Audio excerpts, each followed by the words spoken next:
That's US President Donald Trump. These are the live visuals that we're getting from the Capitol Hill. US President Donald Trump has just concluded his joint address of the Congress.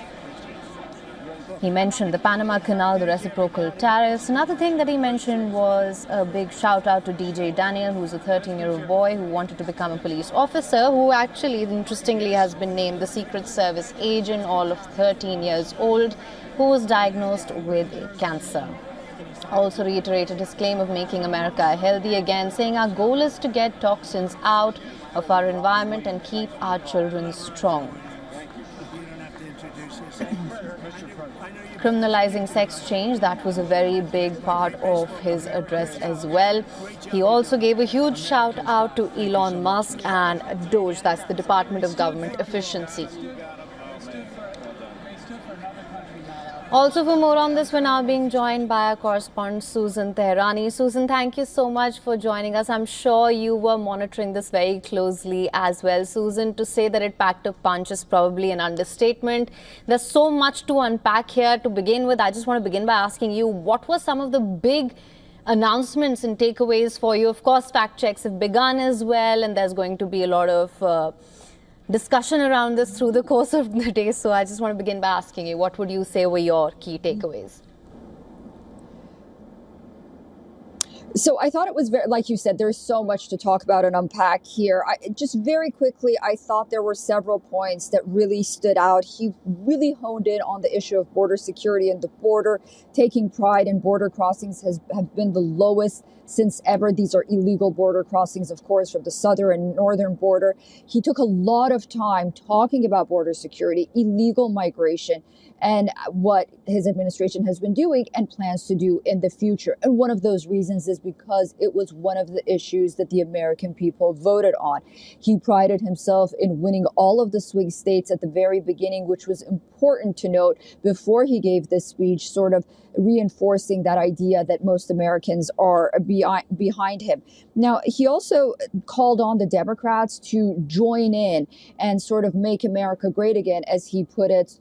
Come on this side and let's work together. I thought that was an interesting point that he made, calling for unity up front after that kind of disruption that we saw at the very beginning by that Democrat politician.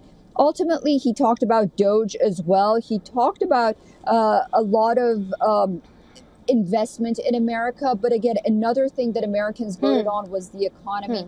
When he talked about the economy and how prosperous it's going to be, he talked about the tariffs. And you saw that the two sectors that he was most concerned about were the farmers and the auto industry. And he spoke directly to them because those are the people that are concerned about possible tariffs. Right, so absolutely, Susan. We are, sorry to interject, Susan, we are getting these live visuals. Let's just quickly show these to our viewers. These are the live visuals that we're getting from Capitol Hill. Good job. Thank you. Great to see you. Slam dunk. You're doing good. Thank you, sir. You did amazing, per usual. Thank you. I'll see you. Thank you. Yes, sir. Thank you. Say cheese. Thank you. Love you, Mr. President. Yes. Thank you, everybody. Look at this beautiful. New congressman from Eastern Washington. We've never met. Oh, Michael that's Baumgartner. great. I was one of Mike Leach's best friends. Oh, He thinks very highly Mike of you. was, he was terrific. Tremendous. He was a great guy. Great. Great. Thank you. Thank you very much.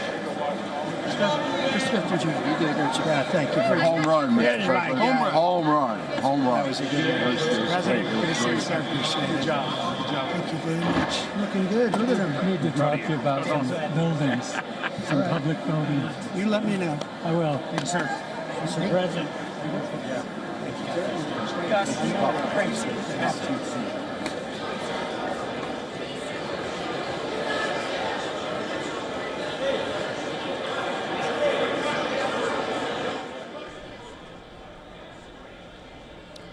All right, Susan, coming back to you right now, of course, what you mentioned, in fact, I found that to be very interesting as well, him urging the Democrats to join in and celebrate these wins for America together. And I would say through the course of his speech, he did keep nudging the Democrats throughout. Of course, you mentioned the interruption by Representative Al Green, I believe, from Texas, right at the beginning. He also mentioned how he expected, after hearing the name Kennedy, a lot of Democrats would be happy.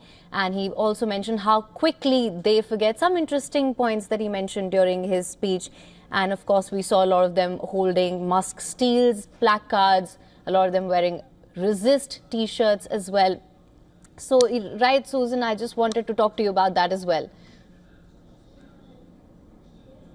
Yeah, you know, the Democrats are in a very peculiar situation right now. Whatever they did and how far they would have gone in that chamber would have been used against them, considering the fact that there is this mandate by the American people. More than 77 million Americans voted for Donald Trump and his policies. And on the other hand, you know, that beginning of, as you mentioned, Representative Al Green sort of getting escorted out by officers at Capitol Hill, that wasn't a very good look. And we really saw that after that, the protests were muted to a certain extent, and it was more with signs and props as we had anticipated in the beginning of this speech. So, you know, there is going to be that Democrat oppositions, but Democrats have to find their voice right now after that speech, considering the fact that, you know, it has to take more than just being the resistance party. On the other hand, there's no, you know, denying that the Republicans are going to need the Democrats for a lot of the policies that they're going to pass moving forward. Remember, there's a bill coming up. There's a deadline for a bill, a spending bill that Mike Johnson has to pass. And ultimately, the more Democrats he has on board for that, the better. But another unifying thing for the Democrats was their opposition to Elon Musk. They just really do not like him.